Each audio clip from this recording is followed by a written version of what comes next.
Welcome to Daily Dictation. Today we are studying about the topic of family. This video is for a low intermediate English speaker, and it's an interactive activity to help you practice your English. So I'm going to read 5 sentences for this video, and you are going to practice your listening and your writing skills to write each sentence down exactly the way you hear it, with the best spelling, grammar, capitalization, and punctuation. After you write down each sentence on a piece of paper or in a document, I will show you your answers. And then I will explain any spelling tips or grammar information to help you understand so you can get better and better. So daily dictation is an activity that we do every day to help you build your skills for listening and writing. This is especially important if you're taking any kind of exam like IELTS or TOEFL, something like that, where there is a listening component to the exam. There are new sentences each weekday, new topics each week, and there's 2 English levels offered. You find this level too easy. Now the instructions for dictation. You need a blank piece of paper and a pencil. 5 sentences will be read. Each sentence will be read 3 times, and 1 more time at the end. You have to write down each sentence as you hear it, and you will use your listening skills and your spelling and writing skills as you do this. Try your best to apply the correct spelling, punctuation, and capitalization. So you see here there are numbers 1 to 5. Each number represents a different sentence. Write this down in your document or on your piece of paper. And I'm going to start with number 1. Number 1.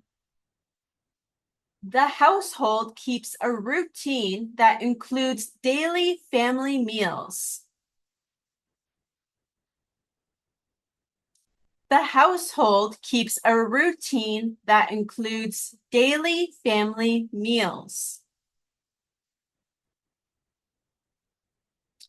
The household keeps a routine that includes daily family meals. Number 2. Their love for their pet brings everyone in the family closer together.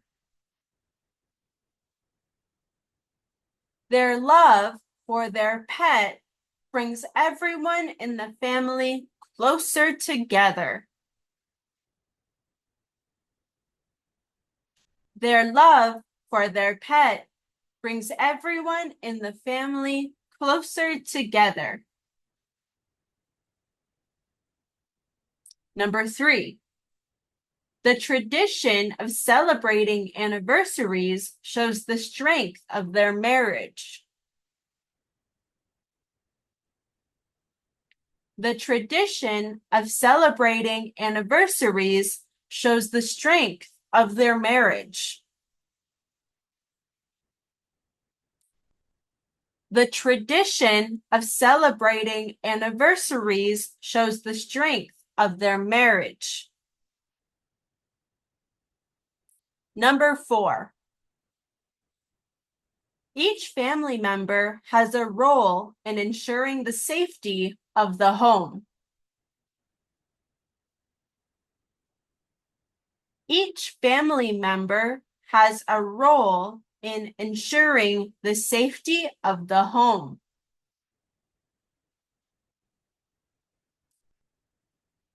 Each family member has a role in ensuring the safety of the home. Number 5. Family support and a strong bond are essential during hard times.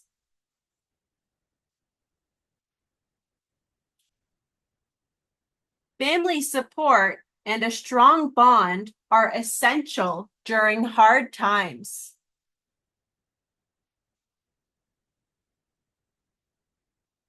Family support and a strong bond are essential during hard times. Now I will read each sentence one more time, starting with number 1. The household keeps a routine that includes daily family meals.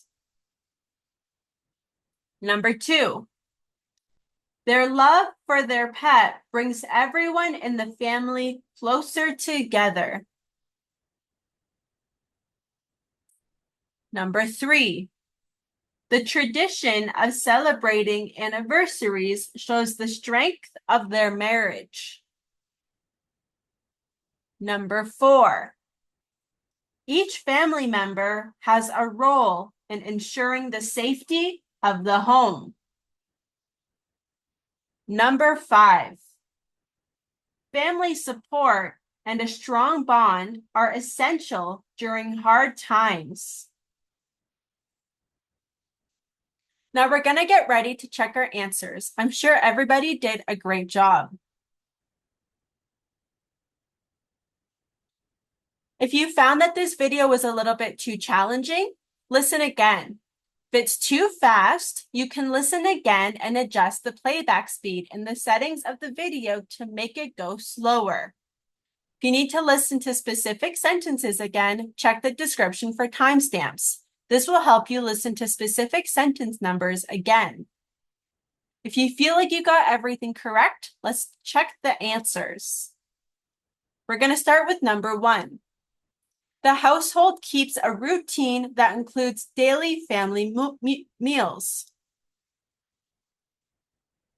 Okay, in this sentence, it's very basic, a rule in English to make sure every sentence starts with a capital letter and ends in a period. Now, if we're going to break down this sentence to understand the spelling and the grammar, we're going to look at the household. This is subject. Even though house is one word and hold is another word, these two words come together and form one word. We're using one word because we're talking about one thing. Household is actually one thing. So that's why we're using one word together. And it's singular. There's no S on here because it's singular and it's a thing.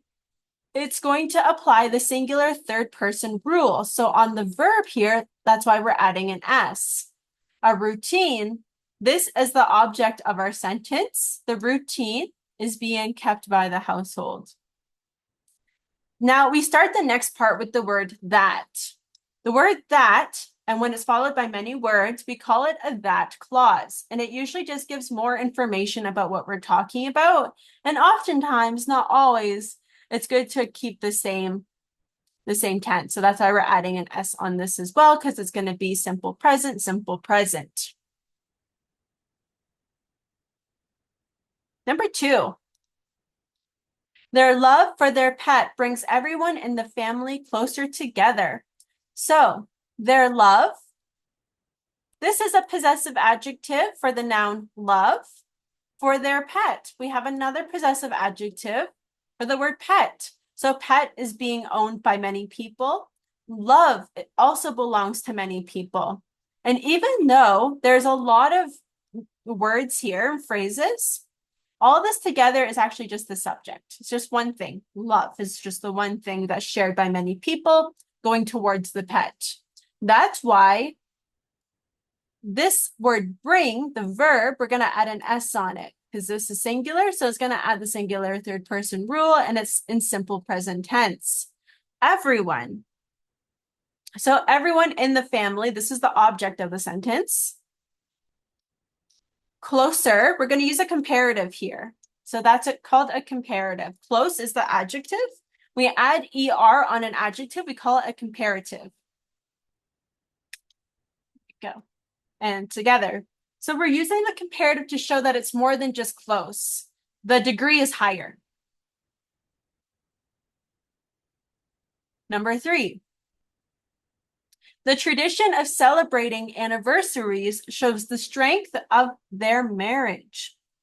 Okay, so a few things here. The tradition of celebrating anniversaries. It's a lot of words, but all these words together, they come together and they function kind of like a noun. So when there's many words that come together that functions like a noun, we call it a noun phrase. And this noun phrase is actually the subject of the sentence. Shows is a verb. Because the subject, even though it's many words, the tradition, this is what we're singling in on, singular. It's only one tradition that we're talking about. So we're going to add the third person singular rule and add the S because it's present simple tense. The strength. So this is a noun, the strength, and this gives more information of their marriage. So when you're talking about the strength of something, you're going to use the word of after the noun strength a lot of the time.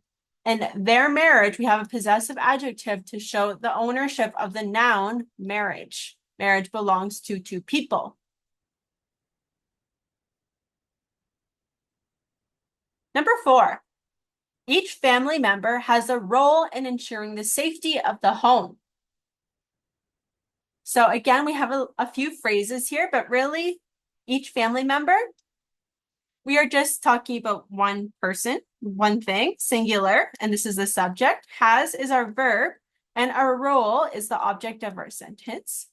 And then we have some more context here too in ensuring. When you have a role, when you use this word, we often follow with the word in.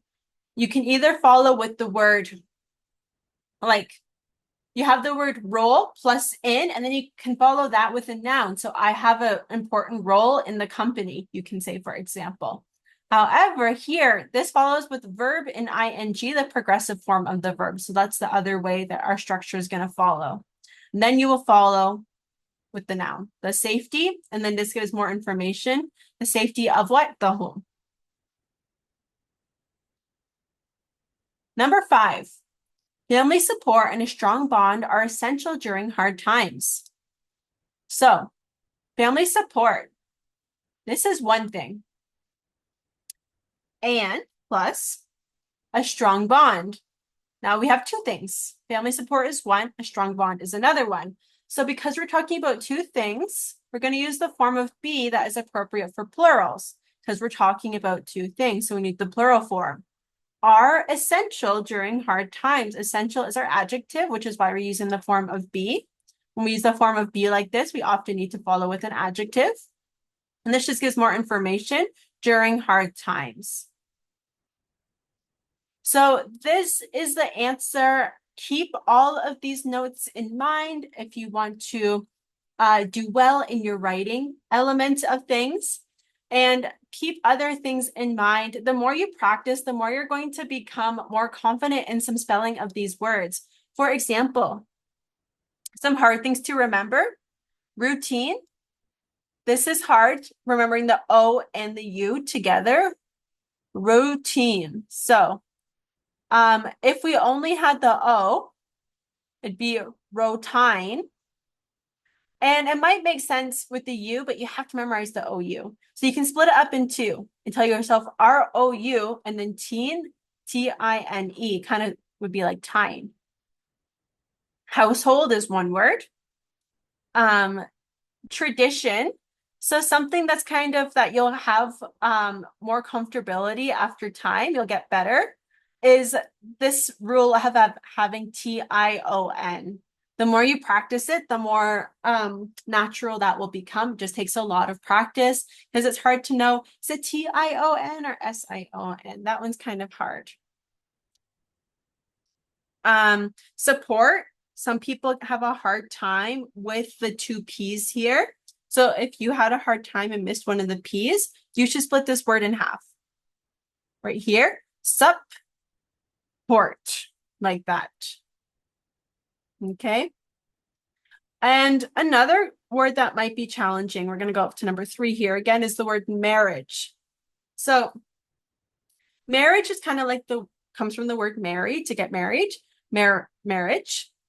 So you can say it to yourself in a couple of ways. The way I do it is I split it MARRI and then split it age, marry age. Some people also do marriage, like that. So it's up to you. If saying it in these ways helps you understand the spelling, then you should say it in these ways, just not when you're talking, only when you're writing and trying to think about how do I spell this. You'll also notice that these words are bold because they're really important vocabulary words. Let's take a closer look. we have the words household, bond, tradition, safety, marriage, pet, routine, role, support, love. So for these words, these are really important vocabulary words when you're talking about the topic of family. And if you're taking an exam to show your English level, your English proficiency, like IELTS or TOEFL or CELPIP or something like this, then the topic of family is very likely to come up for speaking, for listening, and for writing, and even reading as well. So it's good to know how to use these words, especially if it comes up for speaking or writing an essay about these topics. Really important that you're able to apply these words because they're very specific and very shows that you have a very good vocabulary level. So if you plan on taking one of those exams, review these words and the spelling for them as well. Other than that, we are all finished for today. Everybody did a great job. If you like this video, please like and subscribe. Thank you again. Keep practicing your English. Keep doing the best you can, and I'll see you next time. Bye.